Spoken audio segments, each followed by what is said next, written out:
Hey y'all, Scott here. First of all, thanks to the show's sponsors and donors who make it possible for me to do this. Secondly, I need more sponsors and more donors if the show is to continue. ScottHorton.org/donate has all the links to use PayPal, Give.org, Google Wallet, WePay.com, and even Bitcoins to make a donation in any amount. You can also sign up for monthly donations of small and medium-sized amounts through PayPal and Give.org. Again, that's ScottHorton.org/donate for all the links. To advertise on the site or the show, email me, Scott@ScottHorton.org. And thanks. All right, y'all. Welcome back to the show. I'm Scott Horton. This is my show, The Scott Horton Show. Here live from 11 to 1 Texas time. Weekdays, less Thursday. On No Agenda Global Radio, noagendastream.com. And you can find all my interview archives at scotthorton.org. Well, when the website's working. scotthorton.org. More than 2,800 interviews now, going back to 2003 there. And you can, of course, follow me on Facebook, Twitter, and YouTube at /Scott Horton Show. And our next guest on the show today is the great Eric Margolis. Welcome back to the show, Eric. How are you doing? I'm fine, Scott. Good. Thanks for joining us. Everybody, here's what you need to know about Eric Margolis. He's covered wars and revolutions and dictatorships and strife and conflict and famines and things from all four corners of the globe for generations, and he's about the expert on just about everything. And he's the author of War at the Top of the World, and American Raj, Liberation or Domination. And you can find his website at ericmargolis.com, spelled like Margolis. Not too hard there, ericmargolis.com. And you can oftentimes read him at LouRockwell.com and a lot of other places as well. Okay, so now that we got that out of the way, I thought it was funny. I had you on the KPFK show on Friday. For people listening later, this is Monday, the 6th of May. And Friday we recorded this interview to play on KPFK. And right around the time the interview was over, Israel started bombing Syria. So there goes the obsolescence of our entire Friday interview, Eric. Maybe we better try again. Israel's bombing Syria. What do you make of that?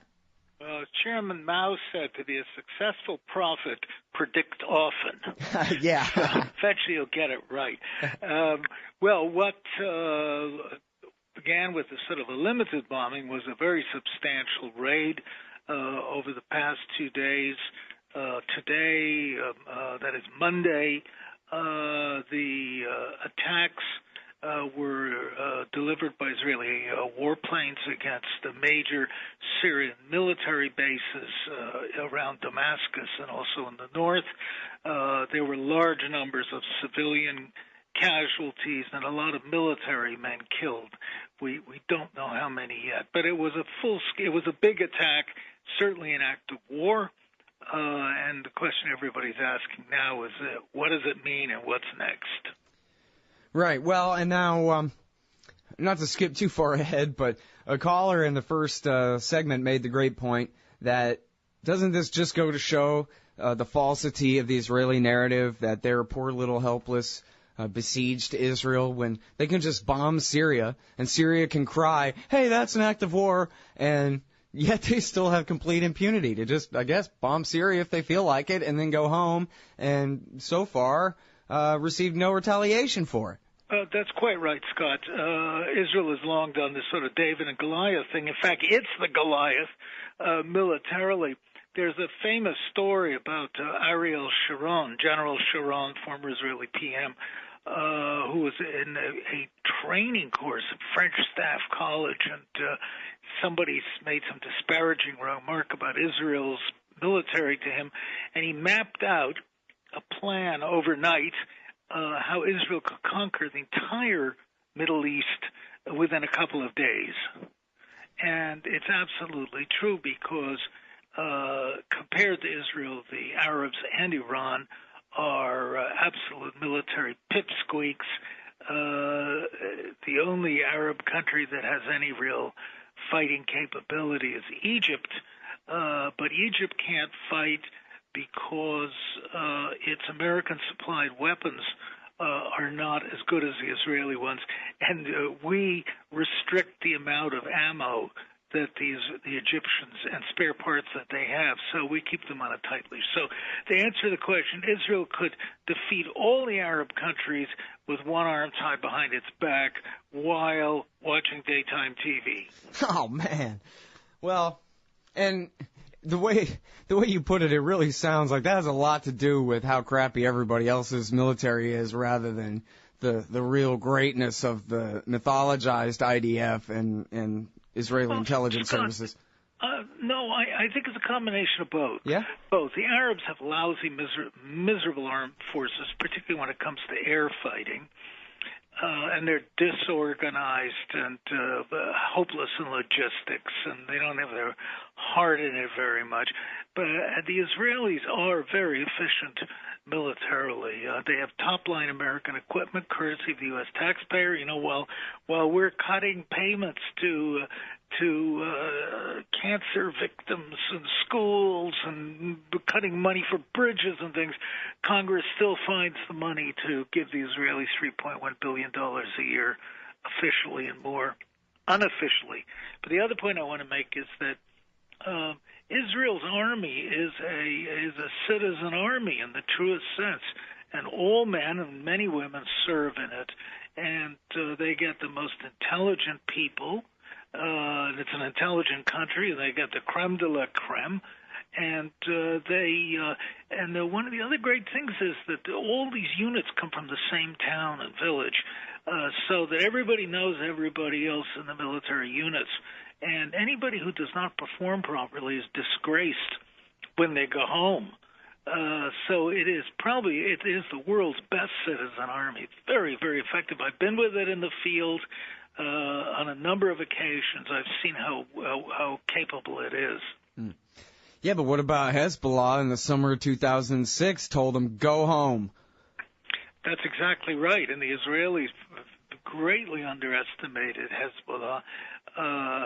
But that was in a very limited action within a very small area of Shia villages in the south, whereas Hezbollah dug in and trained very well, acquired effective anti-tank weapons. I think the Israelis, in a bigger war, would completely wipe out Hezbollah. They would take casualties doing so. Ironically, Hezbollah has been the most effective Arab force that stood up to the Israelis, and yet it's not even a real army. Yeah, which is probably why Nasrallah is the most popular leader in the Middle East, even though he's a Shiite, and they're outnumbered, 10-1 or something? The Shiites in Lebanon are the majority of the population. No, but I meant in the Middle East, right? In the Middle East, he has great poll numbers on the peninsula and everything. You're absolutely right, and the Hezbollah, which is the fighting wing. The Hezbollah forces are really, in effect, the army of Lebanon. The official Lebanese army are another bunch of car jockeys and doormen. The real fighting force is Hezbollah. All right, now speaking of Hezbollah, that's the excuse for this that the Israelis have cited, is that the Ba'athists were about to transfer a bunch of long-range missiles, or I don't know how long-range, but long enough for the region's size anyway, to Hezbollah in southern Lebanon, and that Israel had to preempt that. What do you make of that? Well, there may be some truth in this claim. In 2006, when Hezbollah and Israel got in a fight, the Hezbollah showered northern Israel with thousands of artillery rockets. These are sort of a little bigger than Roman candles, and some longer-range, more powerful missiles. Caused 500,000 Israelis to flee their homes and go into bunkers, killed about 140 Israelis. The Israelis, in turn, killed about 1,400 Lebanese and caused billions of dollars of damage in Lebanon. But the Israelis are worried about this, and what they're really worried about, their most sensitive point are their airports, their airfield, military airfields, and Tel Aviv airport. These airports may now be in the range of some of the longer-ranged rockets that Hezbollah has acquired from Iran. So the Israelis are very sensitive. They tried to block these deliveries of these missiles on numerous occasions, once going as far as the coast of Sudan, But there's much more to it. This is just one issue. Yeah. Now, but it does seem to be well, I don't know how many different bombs they dropped and how many different targets they attacked, but it doesn't seem like they're saying, all in, Israel's now on the side of the rebels and we're now your air cover and we're going to help you overthrow the government or anything. They just went in there to hit these targets and now they're done. Is that right? Well, we don't know. That's the big question. Is Israel simply trying to further destabilize Syria, hoping that it'll crumble and break up into all kinds of little pieces, which has been a long-term policy of the right-wing Likud government? And if Syria falls apart, that would cement Israel's hold on the Golan Heights, which it annexed, which it grabbed from Syria illegally in the 1967 war and has since annexed. It with a very strategic area. So they may be trying to destabilize here, or Israel may be entering the fray now as the virtual air force of the Syrian rebels, most of whom are Islamic jihadists, ironically. Or this may be the opening rounds of an Israeli attack on Iran. What is very interesting is, according to reports from Washington, the U.S. knew nothing about these Israeli air attacks, which were done with American equipment in violation, probably, of American law. And this suggests that Israel is saying, look, we can do it to Syria, we can also do it to Iran. Oh, man.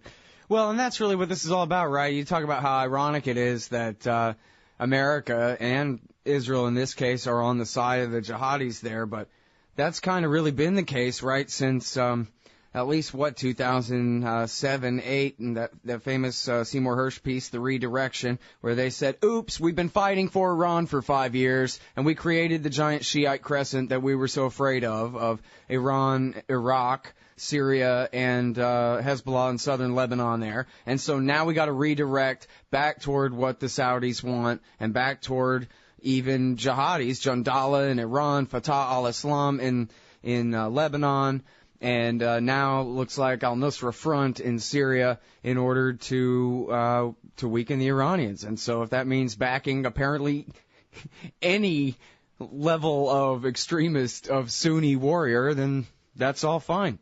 Even though those are our only actual enemies in the world, are the acolytes of Ayman al-Zawahiri. Well, in the Middle East, the enemy of my enemy is my friend, the scorpion crossing the river on the turtle, and that all kind of thing. It does appear that the Western powers have encouraged one group in the Middle East. Once it becomes too powerful, then they knock it down and they go to support another group. Well, we did that with Saddam Hussein, who used to be our bosom buddy, key ally, our SOB in Baghdad. And then U.S. lured him into attacking Kuwait, or certainly allowed him to attack into Kuwait, and then cut him down to size. The U.S. is doing this. I think this whole business about the Shiite crescent has been overemphasized. It's not as big as that. But the overall policy is divide and conquer and keep the whole region weak and make sure that one dominant power does not emerge. Yeah, that way America's the only dominant power, just like in all regions, everywhere. Correct. Yeah. Except, what's funny about that? What if the Chinese, did a full-scale invasion of Outer Mongolia or something? Is America going to intervene in that one? I mean, there's got to be a limit to this somewhere, right? No, one could ask about Taiwan, or even better, suppose war breaks out between China and Japan. And is America ready to defend Japan? Does it have enough forces? Can it afford another war? In my writing, I keep making the analogy. In 1914, the British Expeditionary Force that was sent to the continent was massacred. And the reason it was trained and armed and equipped to fight Zulu warriors and various backwards tribes people on the northwest frontier. It had never faced German regulars, and when it did, it was a horrendous shock for the British. Well, same for the Americans. Our whole military now, or a lot of it, has been reconfigured over the last 10 years to fight what the Pentagon calls expeditionary warfare. Well, I call it plain old colonial warfare in the Third World, and all our equipment and training and the dominance of the special forces and Delta Force and all this stuff shows that. But if we have to fight a real war against a real enemy, which we have not done since the days of Vietnam, then we're going to be in big trouble, in my view. Well, and which Democrats or Republicans do you trust in the event of a major power war like a conflict with China to keep the thing, even if it goes hot, small enough that we're not just all giving up the cities that we live in to nuclear fire? I mean, they've got at least, a couple of dozen, a deterrent level quantity of hydrogen bombs, the Chinese. That's right. The means to deliver them, because Bill Clinton helped give them the means to deliver them. Well, and the Japanese too, but it's, are we going to give up Chicago for, Yokohama or something like that? Well, that's the question that everybody in Japan asks, in Korea as well, and in Taiwan, because we're treaty bound with Japan and Korea to come to their aid in the event of a war. And of course, how far will it go? I mean, everybody's now screaming about Syria, but meanwhile, this issue with the Senkaku Islands, where the Japanese and Chinese are feuding, is extremely dangerous. And both are playing with fire there, and it could go critical. We're not mentally ready to deal with these problems. Well, you know what? I want to get back to Syria, but go ahead and tell us more about that dispute. And, I mean, you don't have to get all into the details about, who owned which islands for how long and the Russians' role in the great Japanese-Russo War of 17, whatever the hell. But I guess if you could tell us about the American government's role in that and it sounds to me like somewhere in the world there's got to be somebody reasonable in some foreign policy department, somebody's government who is winning the argument and saying, come on, guys, we're not going to get too out of control over some silly little islands, right? Right? Cooler heads are prevailing, right? Or not? Or what's going on? Well, they're not, unfortunately. And, it distresses me as a great admirer of both the Chinese and the Japanese, and I like to think of them as wiser, more stable, more balanced people with more historical understanding than we in the West. Well, they're behaving like a bunch of enraged ninnies right now, and just as badly as we do, in fact. They're waving flags, and the Chinese are all over what? Little specks of rock that were uninhabited in the South China Sea that used to be, nobody knows who they belonged to in the past. They were just uninhabited. Nobody cared. Japan acquired them, and yes, 1905 at the end of the Russo-Japanese War, one of my favorite wars, and China has all of a sudden now started saying, oh, they're ours. There may be oil, and China is laying claim to vast tracts of the South China Sea, to which it clearly has no historical rights, but is just being muscular about it, the way we in the United States claim Arctic waters. So the Japanese, now we, the United States, is treaty bound. The U.S.-Japan Defense Treaty mandates that we must defend Japan in the event it's attacked, including the Senkaku Islands. So the Chinese now are at the point where they're flying planes over there and frigates and Coast Guard vessels. The latest clever Chinese ploy is to send boatloads of tourists, because they know the Japanese will never dare open fire on them, to kind of cruise around and establish a Chinese claim to the area. But there are a lot of military forces buzzing around there, and it's dangerous. So one collision, ramming or something like that, false radar reading, could begin fighting into which the U.S. Pacific forces could be quickly drawn. Oh, man. Well, people believe in religions. Pray to your religions that doesn't happen, because, again, you're talking about people with atomic weapons and the means to deliver them, and these kind of things can get out of hand, like you're saying, with your comparison to World War I and that kind of thing. It's that black swan that comes to bite you in the ass, and you didn't even really realize that, there are militarists in China, Japan, and America who would be perfectly happy to get into a nuclear war if let off their leashes. And here they go, because apparently they've been let off their leashes. I mean, that kind of thing can really happen, huh? The Wohlstetters of the world. It could. Most wars, in my view, begin by mistaken assumptions or accidents or errors. Everybody thinks they can win a war when they start them. Both sides are right and wrong at the same time. But, the other factor here is that all this Sturm und Drang, as the Germans call it, is making Japan suddenly feel very naked and vulnerable. It's sheltered all these years under the U.S. defense umbrella and nuclear umbrella.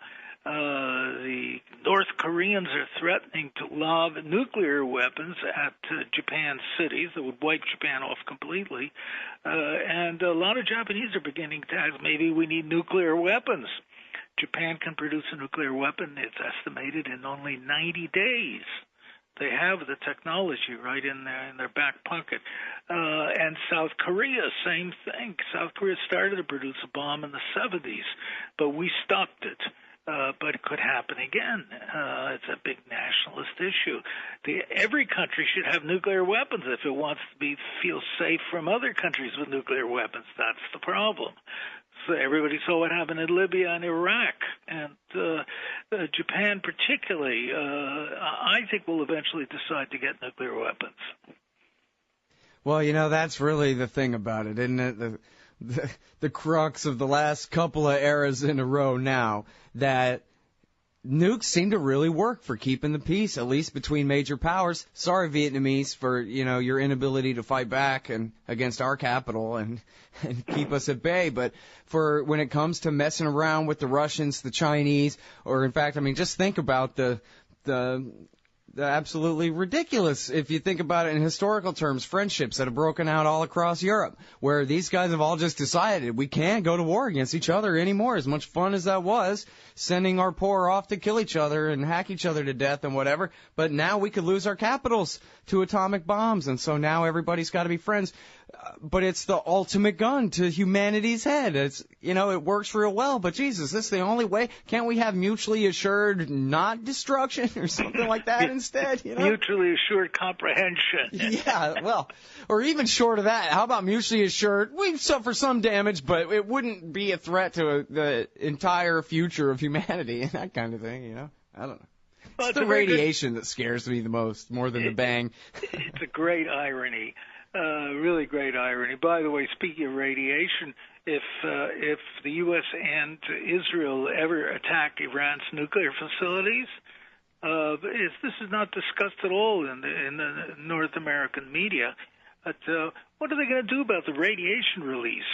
I wondered about that too, and this is something that has not come up as much as we talked about the Iranian nuclear program on this show. This is not something that has come up very often anyway, a few times. I guess... Well, Boucher is now up and running, right? I think that was, they always said, I think they always told me that if they bombed, and I don't know who they is, but if they bombed the Natanz facility where they enrich their uranium, or if they bombed the Isfahan facility where they make the uranium hexafluoride gas to introduce into the centrifuges, that wouldn't be as big of a deal. But if they bomb Boucher, the running reactor, well, then that's the kind of thing that could get a lot of people killed. And obviously, I'm not the authoritative source on that, but I guess that's my impression. And I think the last time I heard that, though, Eric, it was back before Boucher was up and running, but now it is up and running, correct? It is, but the Iranians and the UN Atomic Agency all insist that Boucher has no military applications at all. It's only electric power, and it is under very tight UN supervision. That doesn't mean that the Western U.S. or Israel might not bomb it, even so.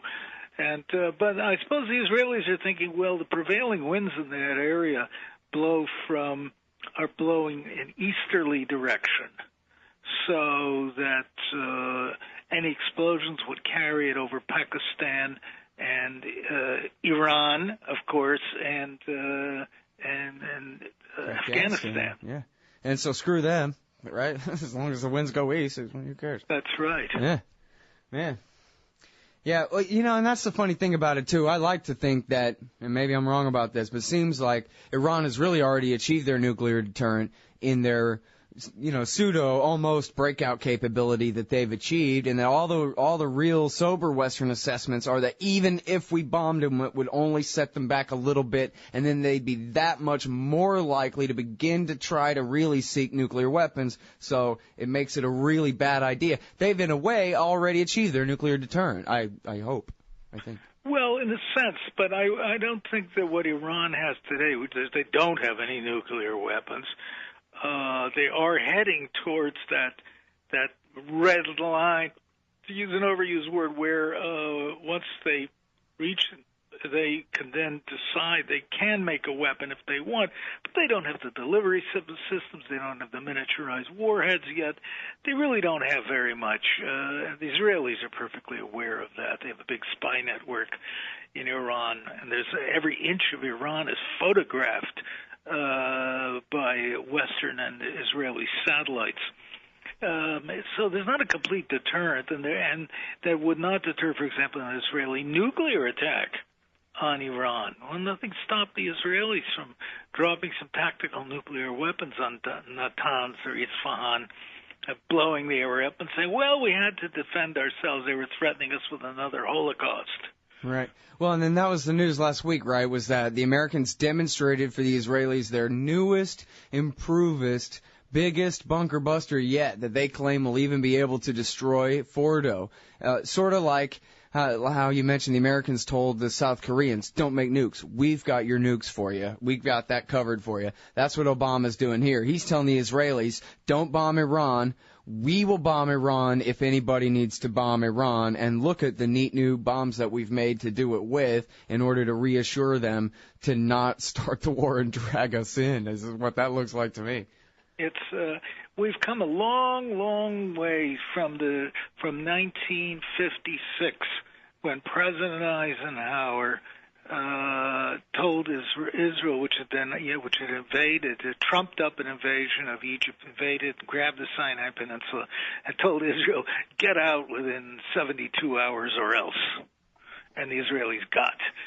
Of course, the Israelis then decided they would never allow this to happen again, so they built a support network in the United States that would hopefully try and thwart any U.S. president from giving orders to Israel. And you look at Obama now, half a century later, pussyfooting around and not really daring do anything too strong. Maybe we should, we ought to, wait, we'll take care of it. It's called prevarication. Yeah. All right, and now you mentioned Libya there and the lesson. I don't know if everybody remembers 2003 very well about how George Bush needed something to point to say that the Iraq War had a single positive effect anywhere on the planet Earth. And he said, see, it scared Gaddafi into bowing down and kissing my imperial ring and becoming a nice guy and giving up his nuclear weapons program. Isn't that just about how it happened? No, not quite. That's how it was spun in the U.S. media, and they showed pictures of some nuclear junk that they had acquired from Libya. Gaddafi did something very clever. Yes, he was frightened of being invaded, no doubt about it. And what he did was he went and bought some nuclear components from this underground con network out of Pakistan, shipped them to Libya, and stored them there, and then told the Americans finally, we're giving up our nuclear program. And Washington just was head over heels with excitement and joy over this, so they could make the claim, yes, we made evil Gaddafi give up his nuclear program. In fact, he just gave up some junk and got paid certain millions of dollars for it. And it was a very clever move, and he took all the American pressure off him completely. If Saddam Hussein had been smarter, he would have done the same thing. Yeah. Well, and then they shot him in the back of the head on the side of the road. Yes. Having interviewed him extensively, it caused me great pain to see this. And so, I mean, the lesson, it's pretty obvious there. You follow the North Korean route, get yourself a nuke or two, and then what are the Americans going to do? It's amazing, really, that the Iranians have kept their hands up rather than following the North Korean model, which is, I mean, because come on, I mean, hell, if I was an Iranian politician, I would say, listen, staying within the Non-Proliferation Treaty and our safeguards agreement with the IAEA is never going to be good enough for the West on this. We might as well just make an atom bomb then. Well, I agree with you, Scott, and I've pondered for years why the Iranians have been so slow to develop nuclear capability. You know, back in the days of the Shah, before 1979, Israel and Iran were holding advanced talks. Iran was going to supply Israel with oil in exchange for Israeli nuclear warheads and Israeli missiles. Medium-range or short-range missiles, Jericho missiles. These talks ended when the Shah was overthrown. But, I mean, that's a long time ago. It's over 30 years ago. And the Iranians were not stupid people. They're just sort of putchking along and not developing things. Now, my only explanation is that the Iranian government is ideologically divided on the issue of nuclear weapons. And it is not a uniform totalitarian dictatorial state as is often portrayed in the West. It has many centers of power. There's been fierce debate in the Islamic government. And finally, the leader, Imam Ayatollah Khamenei, came out and issued a fatwa, which is a ruling, like a papal bull, saying no nuclear weapons. They're sinful. We must not have them. So here the Iranians are arguing over this situation, and it's ironic. While all the West is threatening to attack them, they're saying nuclear weapons are evil. All right, now, also on Libya, I got to tell you, and I'm sorry I'm keeping you so long here, but this will be the last little bit, if it's all right. No reporters have been to Libya in 2 years, apparently, or something. I can't get any news out of Libya. I don't even know what to read to figure out what the hell is happening in Libya. But the last I heard, Obama overthrew Gaddafi, shot him in the back of the head on the side of the road, and then turned the place over to basically the Libyan Ku Klux Klan, who then went on anti-black rampages of apparently real mass rapes, not like the kind they accused Gaddafi of to get us into the war, but ones that the women themselves told David Enders all about what happened to them in the refugee camps when the marauders came at night and that kind of thing. And then, but that's been, a year and a half, 2 years ago, and, a year and a half ago, and there's hardly any news coming out of there at all, and I was just wondering if you have any insight into what's going on in Libya in the aftermath of America's regime change there. Oh, of course, there's the Benghazi caper, but that seems to me to be such a narrow, focused question that it must not be where it's really at. No, it's a chaotic situation where nobody, as I see it, is really in charge. There, the country on a broader scale has sort of broken up into its traditional two parts: the East and West, the Benghazi-focused area and the Tripoli-focused area. Which it was even under Greek rule, thousands of years ago. There are armed gangs everywhere. The Islamists, the jihadists, who were used by the British, French, and Americans to spearhead the fight against Gaddafi. And Gaddafi had been fighting the jihadists and Islamists in Benghazi for a decade, or more than a decade. The British had been in cahoots with the jihadists since the late 1980s. So these were the striking force. There's a puppet government that is imposed by the Western powers in what I call our return to colonialism days. These are CIA assets the sort of versions of Karzai in Afghanistan, who are sitting on the shelf in Pittsburgh or someplace, or Philadelphia, and they're shipped over to Libya. We're doing the same thing in Iraq. We've got all these exiles who've been in Milwaukee forever, and now they're being sent back as voices of the Syrian people. Same thing, they're there in Tripoli, but they don't really have much authority. There's no real national army. There's all these people running, these Rambos running around with guns, there's unrest in the southern part of Libya, in the desert, with a lot of radical groups there, Tuaregs, that type of thing. So it's a big mess, but nobody really cares in the West, because the important part is that the big oil terminals, like in Ras Tanura and other places, are pumping away happily, exporting high-grade Libyan low-sulfur oil to Europe. And they're being run by foreigners, and they're being guarded by Western mercenaries, and the hell with the rest of Libya. Nobody wants it. It's sand anyway. Yeah. Well, and then do I have it right that the oil is basically all located in the far east of the country, where it's really isolated from everybody else, and they really can't just let the rest of the country go to hell? That's right. When the French ruled Chad, which really remains to this day, Chad is just the south of Libya. When they ruled Chad, it was, and it remains a French colony to this day, a disguised colony. The French used to call Chad utile, which means useful, and Chad inutile, which means useless. And they gave all their attention to the productive part of Chad and said to the devil with the rest. We've just done exactly the same thing with Libya. The oil installations are very remote. They're in the desert.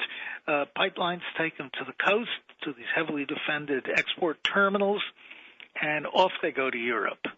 So what happens in the rest of Libya really is of very little importance. And Libya is a small country, remember. It's 6 million people. It used to be, until Gaddafi's day, it used to be a gas station stop on the road from Alexandria to Tunis. Well, now tell me this, because I got my own theory, but I'd like to hear you debunk it if you can. Seems like you might have better answers. But my own theory for why they even bothered doing the war in Libya, because after all, they did bring him back in from the cold in 2003. He's still maybe, the wacky colonel and not always the easiest to get along with. He wasn't quite the most loyal sock puppet of all, but he was in from the cold, right? But then they turned on him. And so my theory about why they turned on him is that because after the regime changed by the people of Egypt against the American-backed sock puppet Hosni Mubarak, and for that matter Ben Ali in Tunisia before that, at the dawn of the Arab Spring, that America looked really bad. And that even the American people were starting to get the idea that, hey, wait a minute, Uncle Sam is on the side of all the dictators against all the people, whatever happened to democracy and all that crap you guys talk about all day.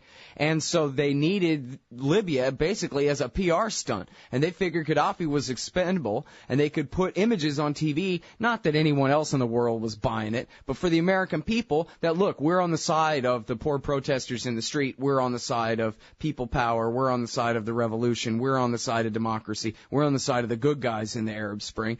But it was really just to confuse the issue so they could continue with their policy of backing the king of Morocco and Algeria and the dictator of Yemen and the king of Bahrain and Saudi Arabia and Kuwait and Jordan, et cetera, like that. What do you think?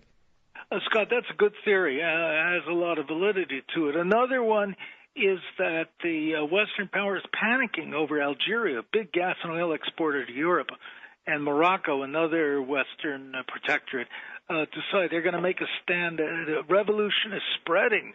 Egypt, Tunisia, Libya's probably next. We've got to make a stand, and the best way to do it is to overthrow Gaddafi and put in some stronger, more reliable puppets in there as part of the growing counter-revolution that I maintain is going on, the Western counter-revolution in the Arab world, the latest example being the attack on Syria. So that could be too. I'm really not sure. I haven't figured out entirely what the reason was. Another reason which I think played a role was France. France is very active in the region, And Gaddafi's son, Saif ul-Islam, had come out publicly and claimed that Gaddafi secretly financed Sarkozy's last campaign in Europe. And the minute he did that, he was marked for death. Well, now, was he messing around and angering the Houston guys, selling oil the wrong direction? No, Gaddafi was perfectly cooperative. He wasn't threatening to raise prices. And in fact, the U.S. led oil embargo on Libya, which ended once Gaddafi gave all his nuclear junk to Washington. The Western oil firms, Canadian, British, American, all poured back into Libya and were happily pumping away. Well, they're back even stronger now, and another theory is, well, maybe it was done to stop the Chinese from moving in there because they were getting fairly high profile there. That's been cut back. All right, well, with that, I will let you go. Thanks for doing the show and especially for staying overtime with us here. Most welcome, Scott. Cheerio. Appreciate it. Everybody, that is the great Eric Margolis. EricMargolis.com is the website, and the books, they're at Amazon.com and anywhere else you can buy a book, brick and mortar or online. War at the Top of the World, and American Raj, Liberation or Domination. Again, the website, EricMargolis.com. Hey y'all, Scott Horton here for the Council for the National Interest at councilforthenationalinterest.org. CNI stands against America's negative role in the ongoing Israeli-Palestinian conflict, the war party's relentless push to bomb Iran, and the roles played by twisted Christian Zionism and neocon-engineered Islamophobia in justifying it all. The Council for the National Interest works tirelessly to expose and oppose our government's most destructive policies, but they can't do it without you. Support CNI's push to straighten out America's crooked course. Check out the Council for the National Interest at councilforthenationalinterest.org and click Donate under About Us at the top of the page. That's councilforthenationalinterest.org. Oh, man, I'm late. Sure hope I can make my flight. Stand there. Me? I am standing here. Come here. Okay. Hands up, turn around. Whoa, easy. Into the scanner. Ooh, what's this in your pants? Hey, slow down. It's just my... Hold it right there. Your wallet has tripped the metal detector. What's this? The Bill of Rights? That's right. It's just a harmless stainless steel business card-sized copy of the Bill of Rights from SecurityEdition.com. There for exposing the TSA as a bunch of liberty-destroying goons who've never protected anyone from anything. Sir, now give me back my wallet and get out of my way. Got a plane to catch. Have a nice day. Play a leading role in the security theater with the Bill of Rights Security Edition from SecurityEdition.com. It's the size of a business card, so it fits right in your wallet, and it's guaranteed to trip the metal detectors wherever the police state goes. That's SecurityEdition.com. And don't forget their great Fourth Amendment socks. Hey, guys, I got his laptop. Hey, all, Scott Horton here, inviting you to check out WallStreetWindow.com. It's a financial blog written by former hedge fund manager Mike Swanson, who's investing in commodities, mining stocks, and European markets. Wall Street Window is unique in that Mike shows people what he's really investing in and updates you when he buys or sells in his main account. Mike thinks his positions are going to go up because of all the money the Federal Reserve is printing to finance the deficit. See what happens at WallStreetWindow.com. And Mike's got a great new book coming out, so also keep your eye on WriterMichaelSwanson.com for more details. Man, you need some Liberty stickers for the back of your truck. At LibertyStickers.com, they've got great state hate, like Pearl Harbor was an inside job. The Democrats want your guns. U.S. Army, die for Israel. Police brutality, not just for black people anymore. And government school, why you and your kids are so stupid. Check out these and 1,000 other great ones at LibertyStickers.com. And of course, they'll take care of all your custom printing for your band or your business at TheBumperSticker.com. That's LibertyStickers.com. Everyone else's stickers suck. Hey y'all, Scott here. Like I told you before, the Future Freedom Foundation at FFF.org represents the best of the libertarian movement. Led by the fearless Jacob Hornberger, FFF writers James Bovard, Sheldon Richman, Wendy McElroy, Anthony Gregory, and many more write the op-eds and the books, host the events, and give the speeches that are changing our world for the better. Help support the Future Freedom Foundation. Subscribe to their magazine, The Future of Freedom. Or to contribute, just look for the big red donate button at the top of FFF.org. Peace and freedom. Thank you.